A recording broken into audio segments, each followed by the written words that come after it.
We're going to switch over to KSP, and because it's Asteroid Day, I'm going to do an asteroid redirect. Or at least get the Sentinel telescope up there to do it.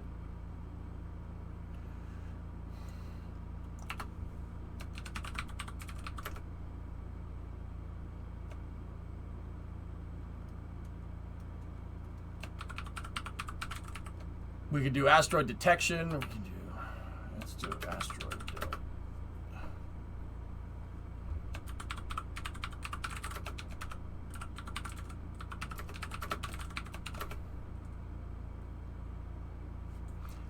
All right. And of course, I would have liked to see the first SLS launch, but of course it's going to be on a school day. Yeah. Karama, you know me, and you know I will say there's not much that should keep you away from your studies, especially if you want to do something in STEM. Skip school that day. Trust me on that one. You're not going to want to miss that. I will tell you this right now. Artemis 1, it's not going to seem like it. Artemis 1 is going to be one of those red letter days. It is seriously going to be a day that will be remembered for a long time. A very long time. Just like Apollo 8 or Apollo 6 or Apollo 4. Actually, not Apollo 8. Apollo 4, for sure. Apollo 4 was the first Saturn V launch. And Apollo 4 is always mentioned in every single documentary about Apollo ever. If that thing goes through, I'll definitely be there for SLS. Big roulette ceremony in China today. All I cared about was some... All right, Panda Man, let's see what we got. Yeah, trust me, you're gonna want to not miss that. I'm going, and if I can, I'm taking one of my vehicles there. I would like to take the truck because I took apart the truck when the SLS program started. Demon Hat, 37-month resub. All right, Panda Man, what are we looking at here? Huh.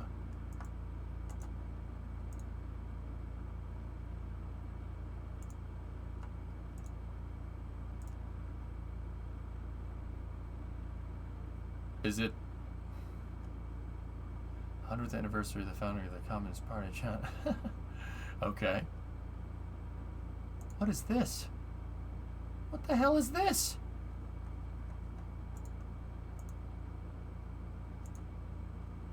You doing it in mission mode? We do have that contract. I don't know. Not the most owned, but probably had the single biggest impact. But probably had the single biggest impact on the program since it's an early big failure. Yeah. 100 years. Hey, Kim.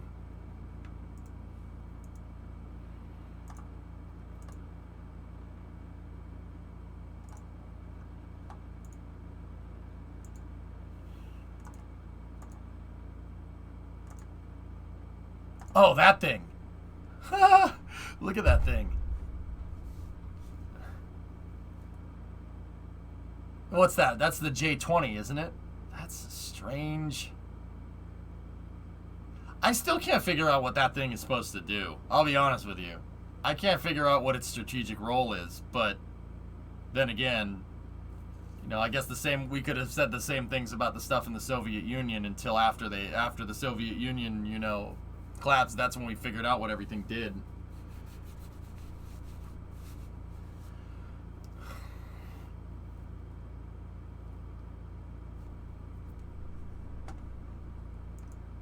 If anyone says that SLS is too expensive, they need to be shown this. It looks long. J20s are huge. They're a huge fighter. Like Panda, I say fighter. I have no idea what that thing is supposed to do. I know that the J20 is a big frigging plane. It is a big mother. Here, I'll show you.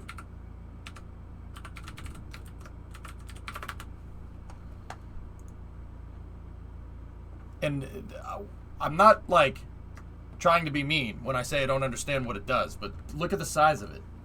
Compared to, like, so there's a PAC 50, Sukhoi 27, F-22. Look at how big it is. It's a huge freaking plane. Sorry if I missed this earlier, but when is the SLS launch date? Astro, it's sometime around November.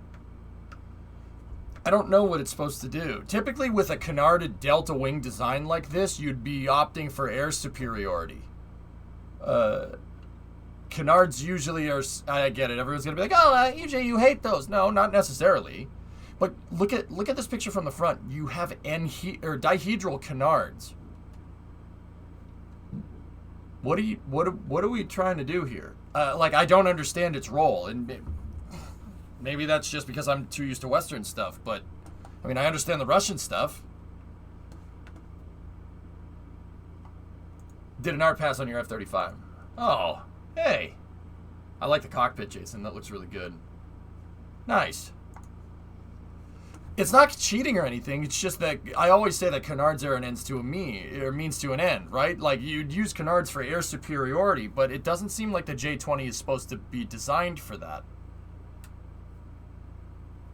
Canards are god tier, you wouldn't understand. It's an anti-ship to attack U.S. carriers. Its role is to destroy AWACS and carriers. So why canards then, dudes? If it's doing kind of the same role as, so it's anti-ship, which is strange. Why canards then? Radar test modules from China. Try to name them all. Bad balance. Now, like, Kopi, I'm not trying to sound like a dickweed, but that's what that tells me. Dihedral canards like that seems like they did it that way because they had to. They had to put canards at the front. Anytime on an airplane, guys, anytime you see dihedral control surfaces and stuff like this, and you see wings doing weird things and going off in weird shapes, like weird shapes and weird angles and stuff, anytime you see that in plane design, it means it's compensating for the fact that the plane is a crappy design. Now, I'm not just going to sit here and tell you that the J-20 is a crappy design. The only reason I know is because of this. It's one of my favorite jets of all time and quite possibly one of the coolest looking planes ever designed, but it also flies like trash. See? You have anhedral control surfaces, dihedral out on the wingtips. It's cool looking. It looks amazing. But it's not very maneuverable. It doesn't fly very well.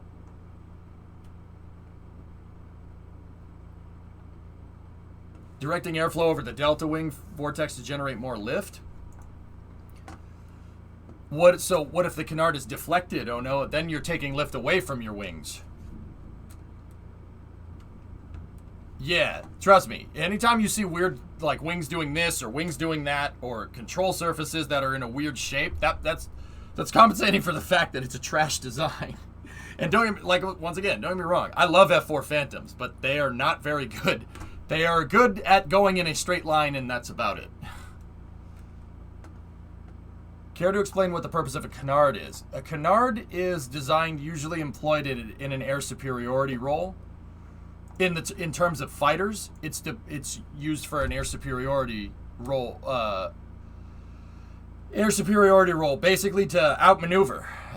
If you put your control surfaces up front, you're temporarily displacing your center of lift out in front of your center of mass.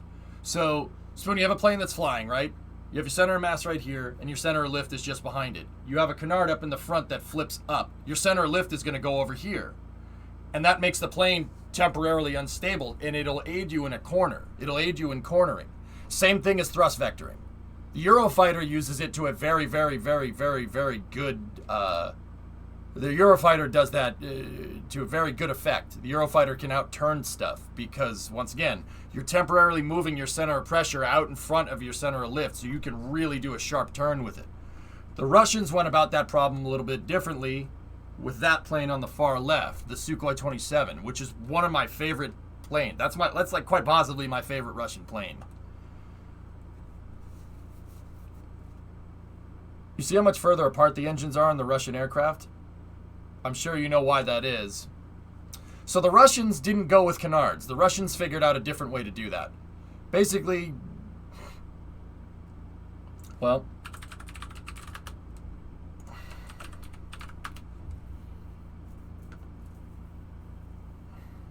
here.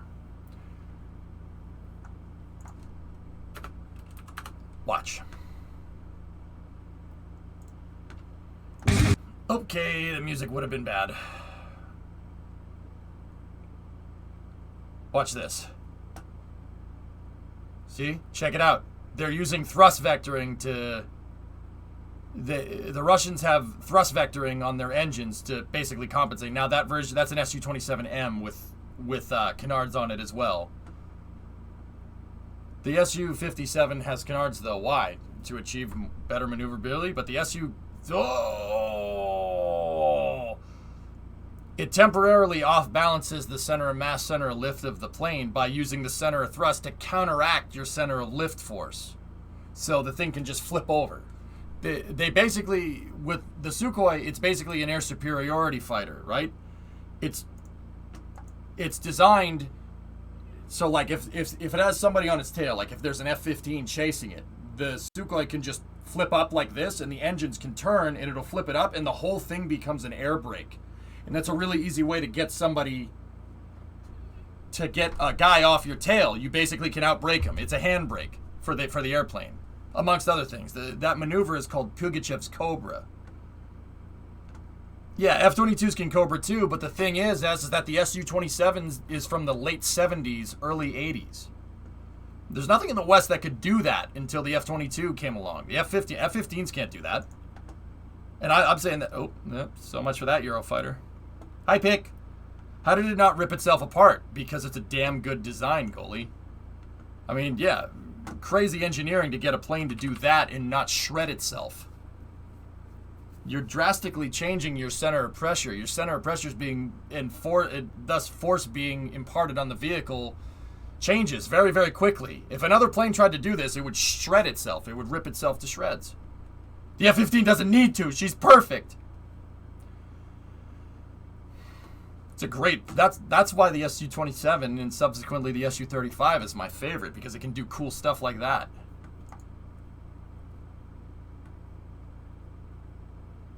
John, you know, as much as you want to say blah, blah, blah, that's their own design. They're the ones that came up with that.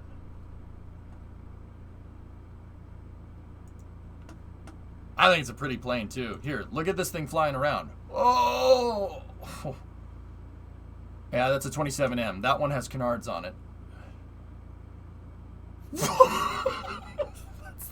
That's not okay. How does the plane not rip itself to shreds is beyond me. That's a MiG-29. Okay.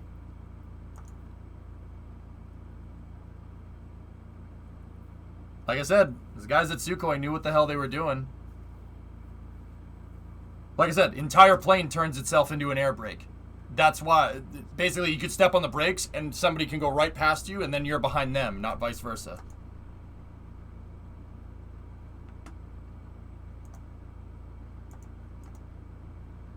That's a MiG-29, not an Su-27.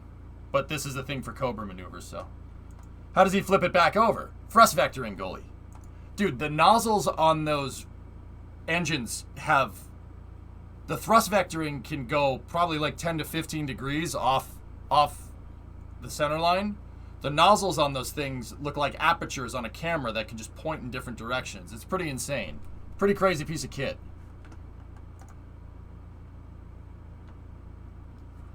Yeah, here, look. It would be the equivalent of having a rocket engine with like 10 to 15 degrees of gimbal. Look at this thing. Now, see, the Russians came up with doing this instead of putting Canards on things. Because this can do what Canards does, only it's way less complicated, believe it or not. You already have an engine nozzle there. You might as well figure out a way to make it move in different directions. Like the Panthers and KSP. Correct, Swishio. Mm-hmm. See, and now you get what I'm saying. Like, why does a J-20 have Canards? I don't understand. What's the purpose of that? What are you trying to achieve? And the only thing I can think of is that they put Canards on it for the reason why I hate Canards. Because they put Canards on it because the design wasn't balanced enough.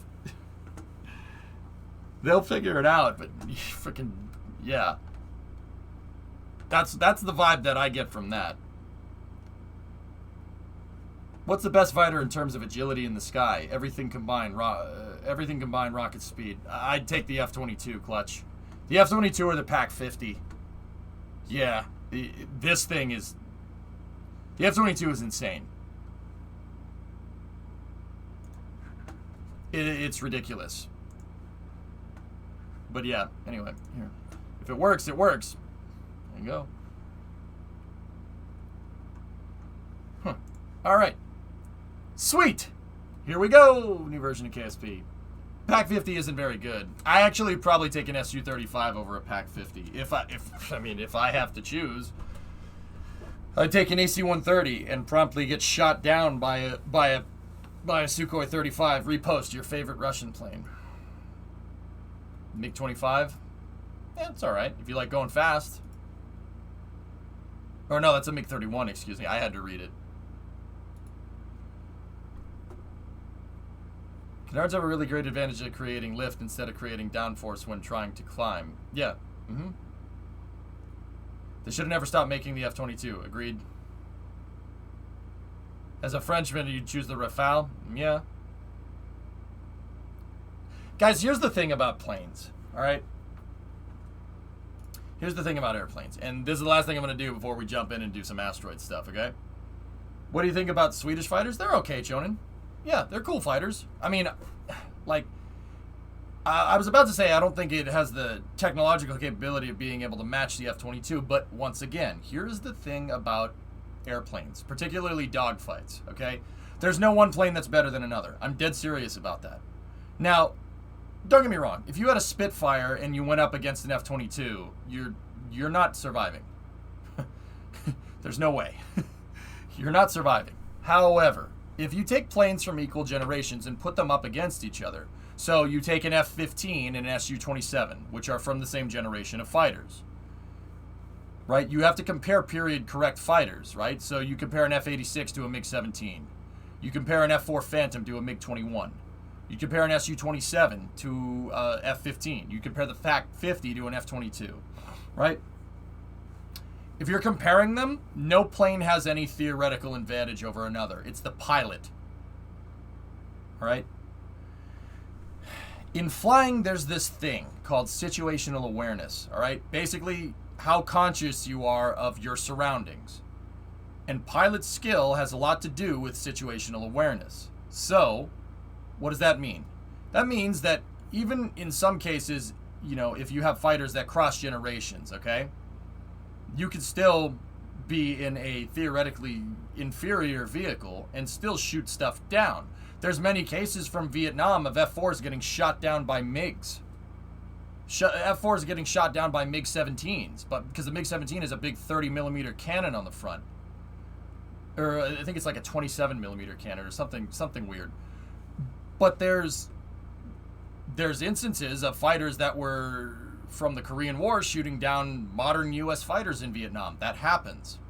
Simultaneously, if you have a very highly experienced F-22 pilot and you put them in an F-15 and then you put a novice pilot in an F-22 and have them duke it out, the F-15 is going to win.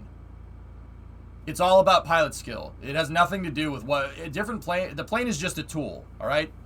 It's just a tool to achieve a result. The craftsman is what achieves that result, i.e. the pilot.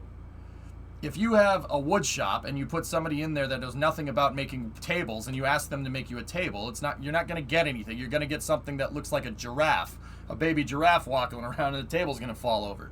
You put an experienced carpenter in there, they're going to make you something that looks like it belongs in a palace. You know what I mean? The plane is just the tool. It comes down to pilot skill, and that has a lot to do with situational awareness. It doesn't matter the type of plane. Heck, there are instances in Korea of P-51Ds, the World War II plane shooting down MiG-15s, jet fighter. Discovery, it happens. There's instances of A-1 Sky Raiders in Vietnam shooting down MiG-19s. It happens.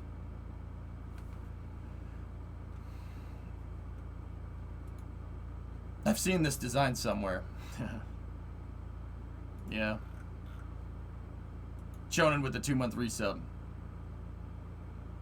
Give me access to YouTube and I can fly an F-22 while making you a table. Nice. I like the Su-47 just for the wings. Cool plane. All of those are amazing considering we are not intended to fly by nature. Yeah, Story Master. Yeah, I know what you mean. Pretty nuts, huh? Even a starfighter could shoot down an AC-130. Yeah, yep.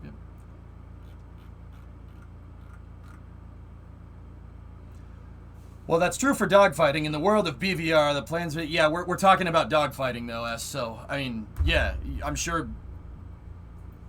In the world of BVR, the plane's stealth and sensors are everything. Yeah, sure. But we're talking about dogfighting. Discovery. Shonen, gifted out 10 subs. Thank you very much. All right, Kerbal time. Let's go. Asteroid redirect. Let's do this. I'm running around Vietnam right now in Arma, trying to retake Atapu. Atapu? Attaboy.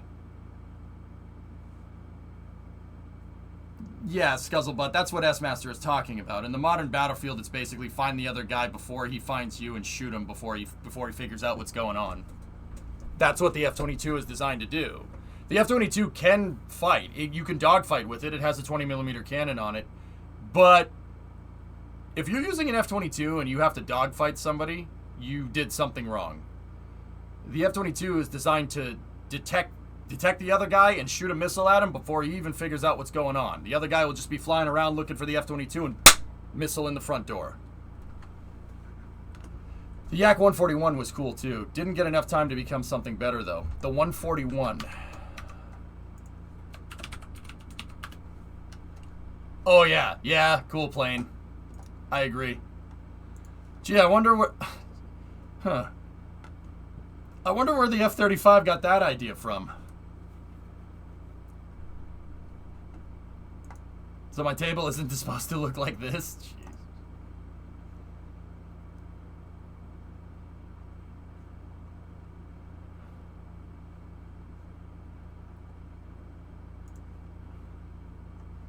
What is that, Donnie? The Harrier? No. No, drummer. This does not Harrier. It's very different. It has lift fans in the front. There is a jet engine that's placed down, like kind of at a 45-degree angle in the front like this, and then the back nozzle turns down, and then it can VTOL. Well, that and sneaking up on the Iranians F4 going, sup? Yeah, there's also that. Yeah, see? There's two turbojets right up in the front, and then the back engine pivots down. It's pretty cool. Pretty cool design. I like the split tail like that. That's really neat. The Harrier works off of a completely different operating principle, drummer. The Harrier is, even nowadays, the Harrier is still bananas to me. How it actually flies. I mean, it's genius. It's freaking genius, dude. The guy that whoever came up with the Harrier is insane.